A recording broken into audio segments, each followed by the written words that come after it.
There have been so many occasions. This is not hidden. Everybody knows about this. Too many occasions where individuals have gone to the media to call for the extermination, mass extermination of the Igbo people. I have this other guy from back in the days up to today. He still makes videos from the UK. He is known to always call for the extermination of Igbo people or for expelling Igbos from all of Yoruba land. I have never seen any unanimous condemnation coming from the seat of power in Nigeria against this guy or anyone. We've had a certain royal father in Lagos asking that Igbos are going to be thrown into the lagoon. Hello everyone, welcome back and thank you so much for stopping by once again. So my people, this is another reaction from Joseph Okechukwu concerning this thing that is going on, what Amaka from Canada said concerning Benin and Yoruba. So yesterday, Amaka came out and addressed the issue after the so-called arrest. She said what prompted her to say what she said, which a lot of people blamed her and condemned what she said because she doesn't have the right to say what she said no matter what. And a lot of people are still supporting her because of what Benin and Yorubas are saying about Igbos. And some still don't believe that she is an Igbo lady, despite that she said in that particular video that she is from Anambra. So my people, there's a lot of talk concerning this issue, which I'm going to allow you guys to watch what Joseph Okechukwu said concerning this matter. I'm going to be right back. 2 days ago, I believe, I stumbled on a bunch of social media posts and I started hearing stuff about Edo people attacking Igbos, Yorubas uniting against Igbos. And then I heard about the Amaka lady from Canada, and so I decided to read a few things up on this, and I was totally blown away, like completely blown away at what these people have turned us to. A woman who claims to be Igbo and says her name is Amaka goes on a rant on social media and says that she would wish that all Yoruba and Edo people are killed. She wants to start poisoning them. And all of a sudden, the whole place is on fire. Now, I have a lot of questions to people who believe they still have brains, functioning brains in their skulls. Number one question: who is Amaka? What is her background? What crowd does she control? Who are her foot soldiers? Who on earth does she have influence over? That a non-you like her would make a video and the whole nation is on fire like this. I am surprised that after so many years, decades, generations, we still do not understand the divide and conquer, divide and rule mind control programming and propaganda warfare of these wicked people.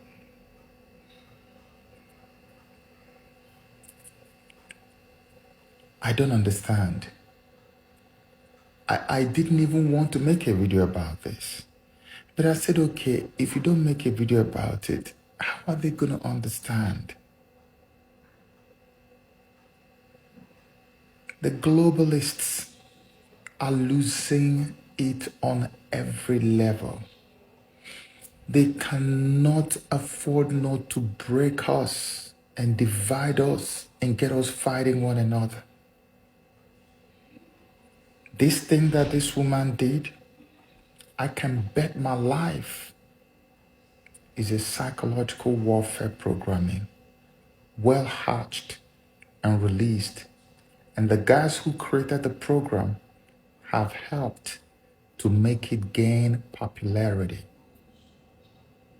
It's a psychological warfare program aimed at dismembering whatever semblance of unity there may be. They have been at this for a while, but people are not paying attention. Sometimes I'm tired of saying these things. Remember the protests? That was when they were planning to unleash the heaviest of them all against Igbo people.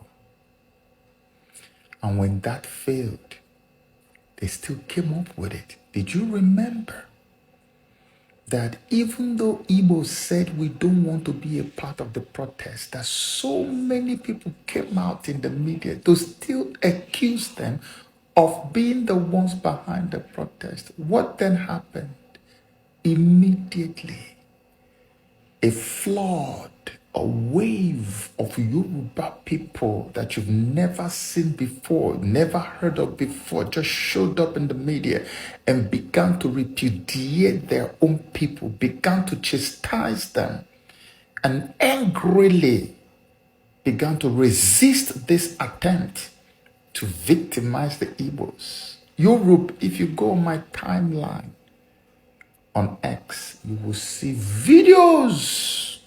I posted them intentionally because that shows you that even the division we have amongst us are manufactured. They are not organic, they are not real. The wicked forces of colonialism are not happy that we are not fighting and killing one another. And this is what they've been fighting to get done. When they realized that it couldn't happen the way they planned, they now decided, let's use someone that has an Igbo name to start it. If this one had failed, let's start it. They want the Igbos to be faced squarely and destroyed so that war can start in Nigeria. Because everything they plan to do, we resist it. And the attack they are planning is not even just against the Igbos, it's against the whole fabrics of the nation. This is what is happening. How can we not know this at our age? At our age. Somebody gets up, will kill Yoruba, and they do. Ask yourself, what have the Edo people done to the Igbos that you want to kill them? What have Yorubas done to Igbos that we want to start killing them? Please tell me. The Yorubas rose up and resisted and attacked their own people. The Yorubas voted for P2B during the elections. Edo people carried the P2B matter on their head. Now, do you not see where the whole thing is going? Manufactured psychological warfare. Let us sow hatred so that if at all there's anything that looks like will be presidency in 2027 that shows up in Edo State, everybody will throw it into the trash. See, if I don't make these videos, you people don't learn. You don't listen. How can a grown man, woman will be there on social media venting, Igbos are this, Igbo, because one non-entity somewhere went and made a very insensitive statement. Tell me what sane human being, what sane person on earth, especially when you are Igbo, will go out and make a video and say, let the other one speak. Are you killing the Yoruba? What power do you have to kill Yorubas? No. The Yorubas are in power. No, what if Say, for instance, you people are the ones in power, your Igbo people are in power. And you say, now we have power, let us kill all of them. It will probably even make some stupid sense, but you're not even in power. You are already being oppressed in the country called Nigeria. So what is it on earth that will give you the psychological or intellectual ability or propensity to go ahead and say you want to kill these people? Now, what are you killing them for? Nobody's asking these questions. And boom, we swung into action. No? If it was an Hausa man that made that statement or Hausa lady that made it, you won't hear peep from anyone.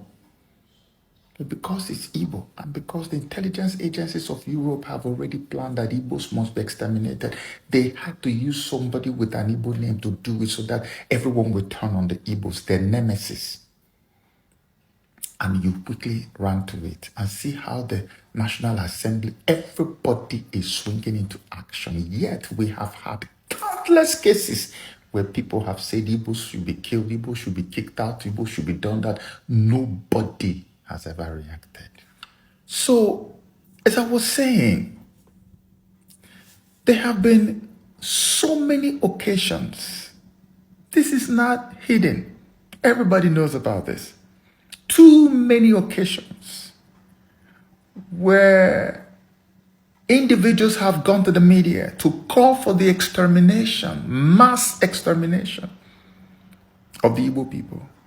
I have this other guy from back in the days up to today. He still makes videos from the UK. He is known to always call for the extermination of Igbo people or for expelling Igbos from all of Yoruba land.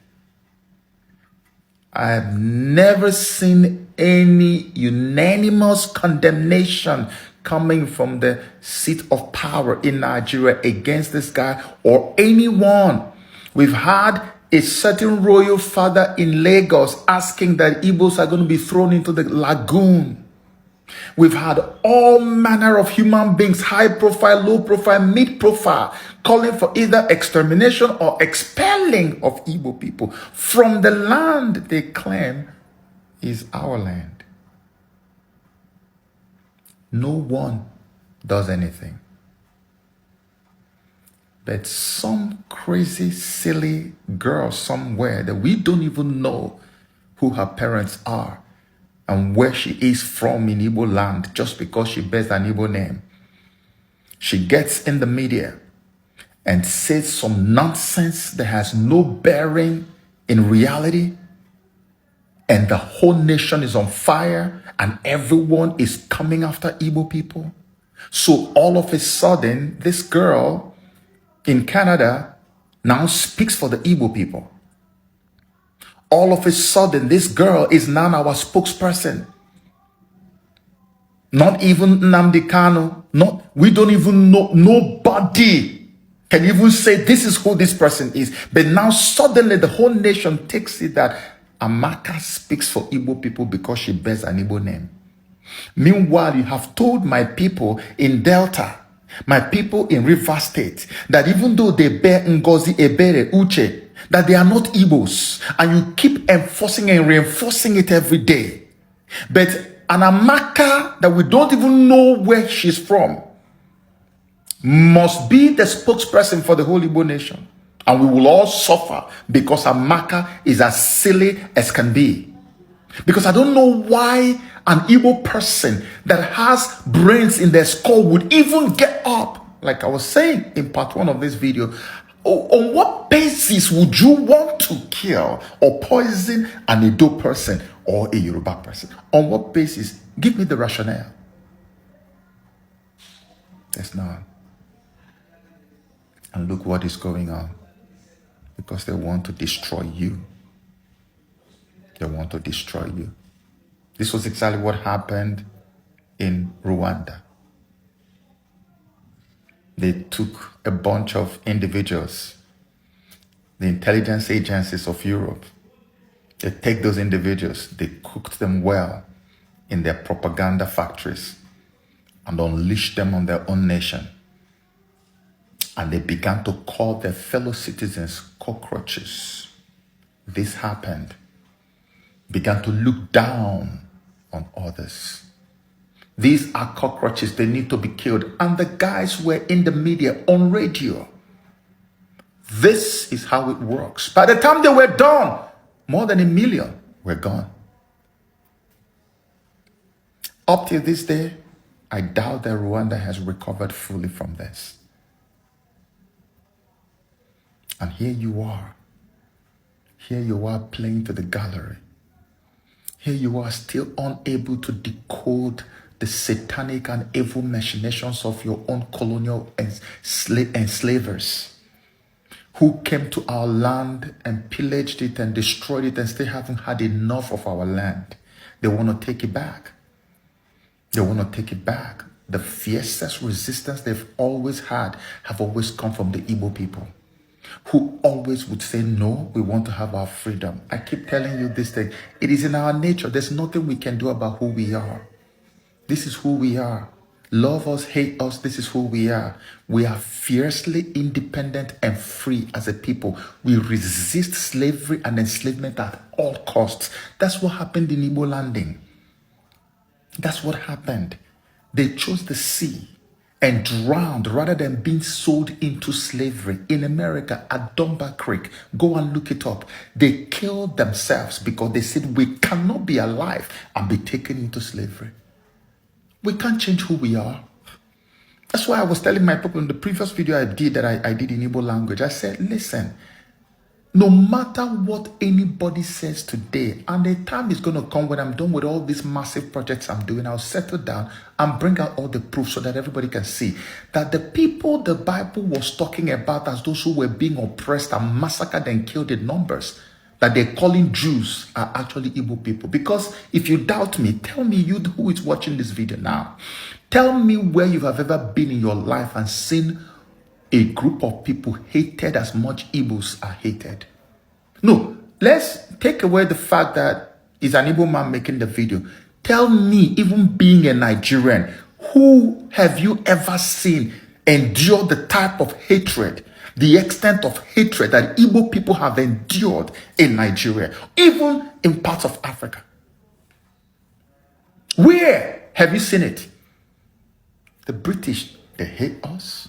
The colonial forces, they hate us with passion and want us gone.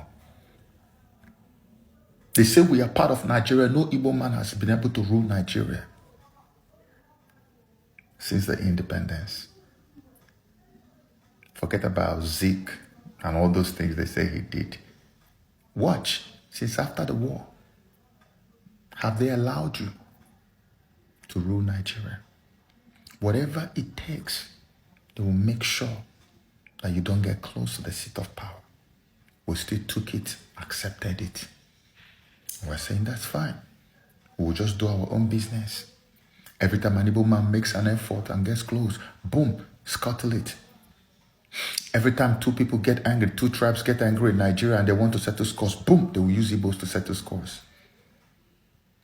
Every time, Igbos always at the receiving end. Always at the receiving end. That's why you see what is happening now happening. A lady that no one knows, who does not have any following, does not have any foot soldier, nothing. Nobody listens to her. Nobody carries out anything she says. Yet she spoke on the media, on social media. And everybody now is attributing it to Igbo. People are even calling for Igbos to be killed wherever they are. Isn't this already exhausting and tiring that we can't learn the tactics of the colonials who want to destroy us? When that war comes, again, it will never be like before. If you allow yourself to go into this evil, clannish temptation of the colonials and help them to bring about their mass depopulation program on your nation, on your people, I'm telling you, in the end, no matter how much power you think you have over the Igbo people, it will shock you to see that nobody will ever win that war. Nobody, mark my words, nobody will win them. It's the most stupid and useless thing that anybody can ever imagine. You see Ukraine, you see what's happening there? Nobody wins. Nobody wins. Let's be wise. Nigeria and the people at the helm of affairs and those who are in power should start thinking. Start reasoning. Why are we like this to these people?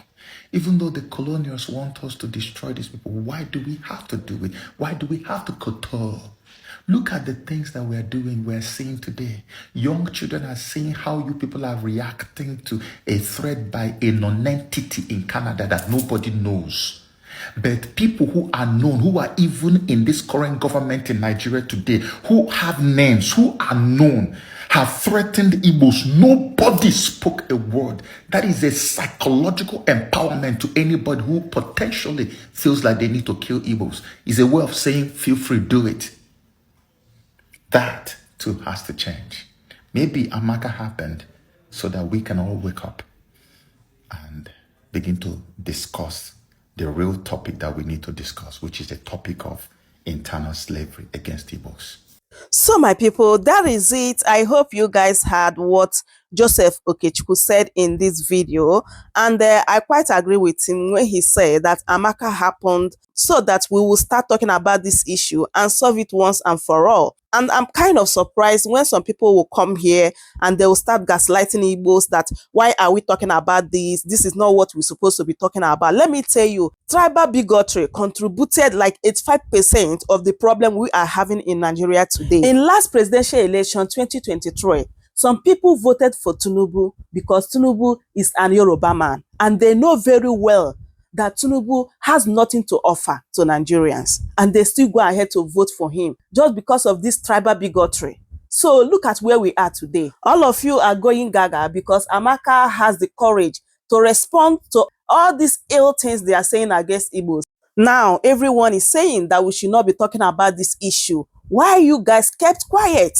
Why these people are busy saying ill things against Igbos? Like, the level of hypocrisy in Nigeria is really getting out of hand, honestly. So my people, I don't know what you think about what Joseph Okechukwu said here, which I would love you guys to leave your thoughts in the comment section respectfully. And please, if today is your first time, don't forget to subscribe, like, and share. Thanks so much for watching, and I will see you guys in my next one. Goodbye for now. Welcome to channel.